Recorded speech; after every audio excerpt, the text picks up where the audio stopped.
Hi everybody, welcome to Queerly Christian. I am Leah. I use she, her pronouns. I'm Avery and I use they, them pronouns. And as some of you are aware, we have an announcement. This kid got top surgery. Yes. Look down. Do you see? Hey. Yeah, no boobs underneath. You don't have them anymore. Yes. We're currently in a hotel during the recovery. Yeah, and so if I'm a little out of it this video, I'm gonna blame it on the surgery.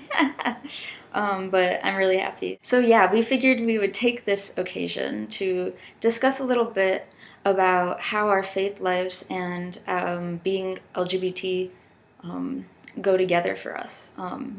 We both, I think, would say that we have faith not despite our gender orientation, but that the two are kind of intertwined and go together.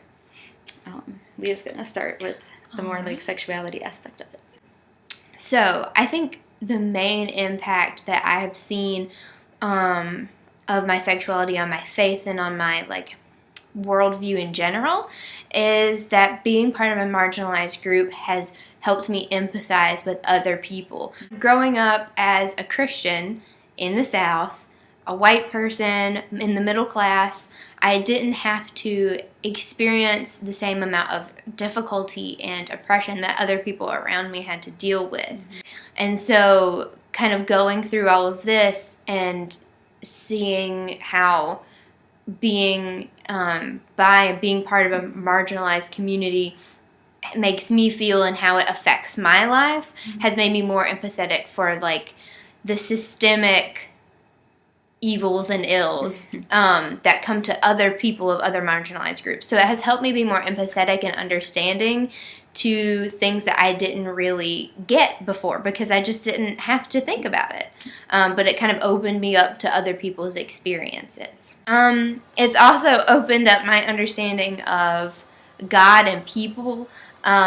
Specifically, and we were kind of brainstorming for this, I was talking about the patriarchy, but more specifically intersectionality, and how everything up until that point was really painted in dichotomies and in binaries, which we're going to get to later, but kind of understanding the different shades and spectrums that are everywhere, in everything, in God and in people, and that the world is so much wider than I ever thought it was. So that also. Amen. And it's also helped me shift my perspective to a more accepting one, specifically when it comes to different interpretations of Scripture. So like I mentioned, I was from kind of a fundamentalist upbringing, and the only people who had any authority on the Bible were old white dudes with a seminary degree. But now being more just open and aware of other people and what they have to bring, because we all have something to bring to Scripture and to its interpretation and to its fulfillment. Also, just the very act of accepting my sexuality, accepting that I'm bi, has helped me expand my self-perceptions, especially spiritually. So before, the only thing I would ever pray for myself was, please don't be gay, please don't be gay, please don't be gay. But in less words, because for a while I couldn't even think Say the word gay. Or it would be true. Yeah. So, and that's what I prayed for fervently for forever. And thus, I neglected so much else of myself, of my faith life, of my character and growth. So that's been a very important thing for me. And it's also just kind of helped lay the groundwork for more honest relationships with other people, more fruitful relationships with other people. Because instead of hiding behind all of these walls and trying to section myself off because I'm so afraid of what people would think if they really got to know me. Now that that's not a fear anymore, I do still fear it from time to time. But Yeah. now that it's not I think like that's all normal, because I do too sometimes. I'm like, oh, if you go in a certain place and you're like, oh crap, I look really queer today. Yeah. What are they gonna say? Mm-hmm. And like now that it's not all consuming, Mm-hmm. I can be more open with people and have just better normal friendships where I'm not like oddly never telling anybody about myself. And feeling like you're doing something wrong every time you just try like a casual platonic touch. Yeah. Because you don't know how they would react if they knew that you're bi. I never really got the like girls rules, like to put it like that. Like, you know, when you're growing up and you're hanging out with people and everyone seems to like know the line instinctually of like what is touch is okay, appropriate. And because I felt like innately felt I didn't know the line, I like didn't know the code, that I would like pull back from that. I would be like, no, I'm just not going to do anything at all and seem really awkward because I don't want to overstep this line that I know I can't see. Yeah. So it has put me so much more at ease, I think, in relationships. Yeah, that's a good point. And I agree with basically all of that, like especially that idea of putting up walls because you're scared that people are going to see and reject you for it. And yet at the same time, I don't know about you, but like while being closeted, you're desperate for people to see you. Yes. At the same time. So it's a confusing mess. But you can take that mess and bring it to God and make it something fruitful. And especially for me, like from the perspective of a non-binary trans person, this being forced into categories, whether that's the idea that you're going to be straight, you're going to marry someone of the opposite assigned sex, and that you're going to always identify as your assigned gender, is I found it really stifling. It caused anxiety and depression, and that made my relationship with God and with other people in my life a lot, very tense. And it was that idea of building up walls. For instance, with my family and friends, getting them to use the name Avery and using they pronouns. Sometimes it's frustrating, especially if they don't seem like they're making the effort. But when they do and they get it right, I feel so close to them. So like Leah, like she always gets it right. And my family's getting there, and some of my classmates are pretty good about it. And so it just makes me feel closer to them as God wills for us. God is inherently relational, and so we are meant to embody that in our relationships of all kinds here. And I wasn't able to do that fully when trying to fit this narrative that I'm a girl because that's what the doctor said and whatnot. And yeah, also like when people get terms for me right, my name right and stuff, it makes me feel truly seen. We're going to include a clip of me talking about this while high on the anesthesia right after top surgery. It happened basically as soon as I had willed them up to the hotel room. At one point, they were reciting the Magnificat and all sorts of interesting things, so you get a taste of that. Here comes the good part. Let the king beware, for your justice tears every tyrant from the throne. The hungry poor shall cry no more for the food they can never earn. The table spread, every mouth be fed. The world is about to turn. That's your favorite part? Yes, because justice is not punishment. Justice is the answer to the cry of the poor. Our Austen's video. Austen videos. I think it's the road to Emmaus, or being called out. His video on being called out, we want to be seen as we are. And how terrifying when people see us, but how miraculous. Austen is my favorite YouTuber because you understand, just want to be seen, and now I connect to people better without these. I can understand the plight better. You might find that this journey of yours helps expand your notion of God. helps you grow closer to God, even in the midst of confusion, frustration, and grief.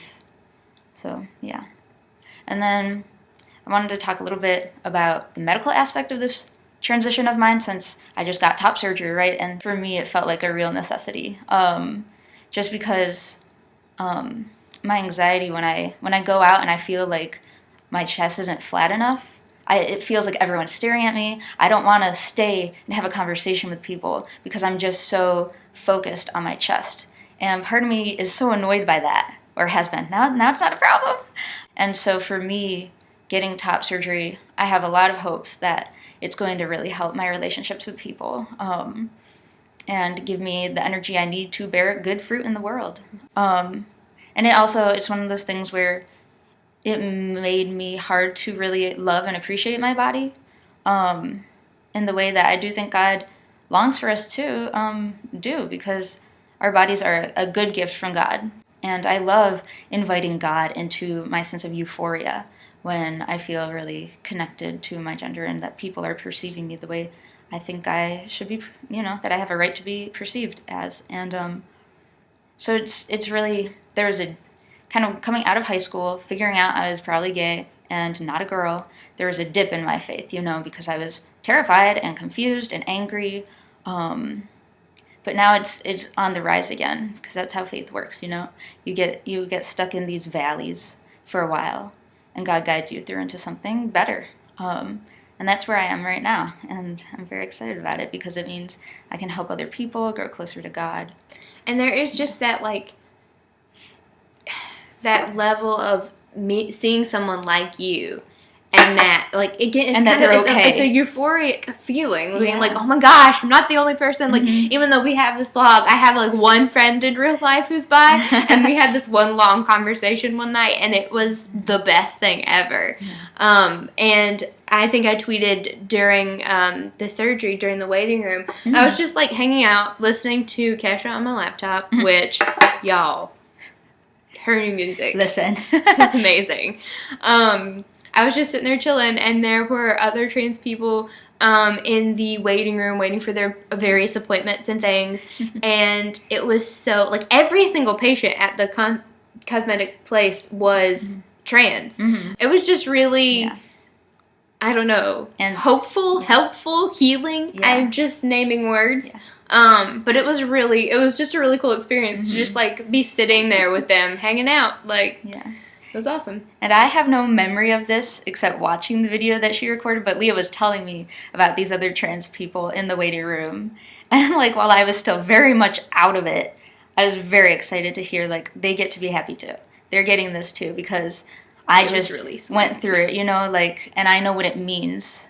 And I wouldn't, if I weren't trans, I wouldn't fully understand what it means to have this opportunity if you feel the need to medically transition. You can dream during that? Yeah, people dream during anesthesia. What did you dream? I don't remember, something about top surgery maybe. That I was gonna be free, and pray for the people who need this and can't have it yet. Maybe they can get it someday, because I love them and they need happiness. Yeshua. I remember dreaming that others got to have this surgery too. There were other people in the waiting room. For this? I think so. That surgery? Mm-hmm. They look queer. Mm-hmm. And they get to be happy too. Yeah. One of them was a trans woman. She had the opposite of you. She's happy. Mm-hmm. I'm happy for her. I was just able to rejoice with them, and I think that's important, that when you're LGBT, it gives you this unique access to rejoicing with certain kinds of joys and grieving when people need to grieve. And so for those who kind of, not everyone thinks that this is something that Christians should do, that our body is a temple and it can't change. But I disagree. We change all the time. We have a God that is not stagnant. Yeah. We shouldn't be stagnant either. God affirms me and delights in my joy over this transition, over this surgery, because I can't stop thanking them enough I can't stop thanking God enough. And Leah for being here with me. Sorry, now it's getting cheesy. Anyway, I think that about closes it up. I know we kind of rambled. My brain's a bit foggy still, so I'm just kind of, I don't even know what I'm talking about. Oh gosh. That's kind of our main message of like how we see our sexuality and our gender bearing good fruit in the world. And adding to our lives and Yes. not being some sort of hindrance. Not an obstacle to just kind of get past, but part of who we are as complete, whole human beings. So yeah, that's the end of this video. If you want to, write a comment or send to our Twitter or our Tumblr when your LGBT plus identity has helped you bear good fruit. Where do you see God's work in that aspect of your identity? That'd be cool. Yeah. All right, everybody. Thank you for watching. See you next time. Who needs to know? Christian blog. Why? I sent a prayer request to them. Mm-hmm. That way they know I'm okay.